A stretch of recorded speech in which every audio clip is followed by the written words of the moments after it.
নজরুল ইসলাম মোল্লা ভাই অনেকক্ষণ যাবৎ তার মূল্যবান সময় ব্যয় করে এখানে বসে আছে একটি আশা, কি আশা?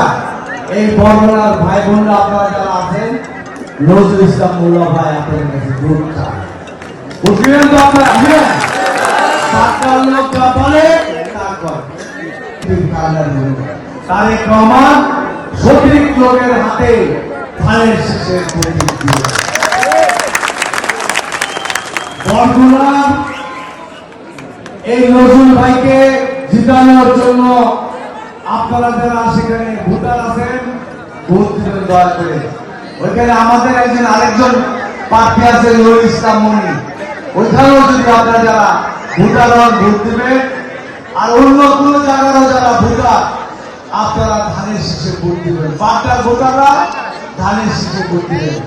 ধানের শীষের ভোট বাগদার মানুষ 91 সালে নির্বাচন করেছে, বাংলাদেশের প্রধানমন্ত্রী হয়েছে। এই এলাকার মানুষ দেশ নেত্রী বেগম খালেদা জিয়ার হাতে তাদের এই বাস্তবিকতার ঠিকানা, এই যে বিশাল বিশাল বিল্ডিং, এগুলি কিছুই ছিল না। যারা পুরনো মানুষ তারা সেটা জানে। এটা একটা প্রস্তাবিত একটা ছিল, এই বিল্ডিং ওঠার অবকাশ বিএনপি এবং খালেদা জিয়া গ্যাস পানি বিদ্যুৎ পেয়েছে। সংগ্রামের সাথী ও বন্ধুরা, আমরা বরগুনা আমাদের নজরুল ভাই সহ আপনারা যারা আছেন, আপনাদের আমি অবশ্যই কৃতজ্ঞতা এবং শুভেচ্ছা জানাই, আর অভিনন্দন জানাই, শুভেচ্ছা জানাই। স্মরণ করি শ্রদ্ধার সাথে জুলাই আন্দোলনে যে শহীদ হয়েছে সেই 1500 মানুষ এবং এখানে মানুষের বাবা, তাকে আমরা শ্রদ্ধা জানাই। এবং এই এলাকায় 61 জন মানুষ জীবন দিয়েছে এই স্বৈরাচারী তাবেদার খুনি হাসিনাকে বিদায় করার জন্য। একটি গণঅভ্যুত্থান সৃষ্টি আমরা সকলে মিলে করতে পেরেছি। বাংলাদেশ থেকে গুম, খুন, অন্যায়, অত্যাচার এবং জুলুম, মিথ্যা মামলা প্রত্যাহার হয়ে গেছে। নজরুল ভাইয়ের নামে অসংখ্য মামলা, তাকে আপনারা ভোটে বিজয় করবেন ইনশাআল্লাহ। তারেক রহমান তাকেও মন্ত্রী পরিষদে স্থান দিবে ইনশাআল্লাহ, আমরা সুপারিশ করব।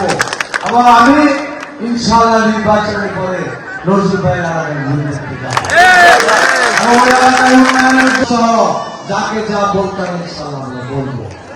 বাগদাবাসী আমরা সবসময় ধানের শীষের পক্ষে, এবং ধানের শীষ এলাকার মধ্যে উন্নয়নের প্রতীক। ইনশাআল্লাহ আজকে আমরা করছি, এবং আমি আপনাদের সাথে সুখে দুঃখে সব সময় ছিলাম, আগামী দিনও ইনশাআল্লাহ থাকবো। এই ঢাকা 11 আসন একটি মডেল আদর্শ ঢাকা 11 আমরা সৃষ্টি করব। এলাকায় মাদক থাকবে না, চাঁদাবাজি থাকবে না, কোন প্রকার দুঃখবাদ থাকবে না। এখানে ধর্ম, বর্ণ নির্বিশেষে সকলে আমরা বৈষম্যের একটা সমাজ আমরা গঠন করব। যাতে উন্নয়নের দরকার, এই যে বাগদা, গুলশান, লিঙ্গ অতিরিক্ত চাঁদা আর আপনারা দেন না, যদিও দিয়ে থাকে বন্ধ করে দিবেন।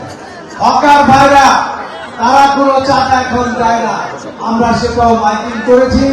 মরতে চাই, অতিরিক্ত কোনো চাঁদাবাজি, সন্ত্রাস, মাস্তানি চলবে না ঢাকা 11 আমরা এটা মনিটরিং করছি। মাদকের সাথে যারা জড়িত আমরা সকলের তালিকা করেছি। যেখানে জোয়ার আড্ডা হতো এগুলি বাড়ির মধ্যে বন্ধ করেছি। মাদক নিয়ে কাজ করছি।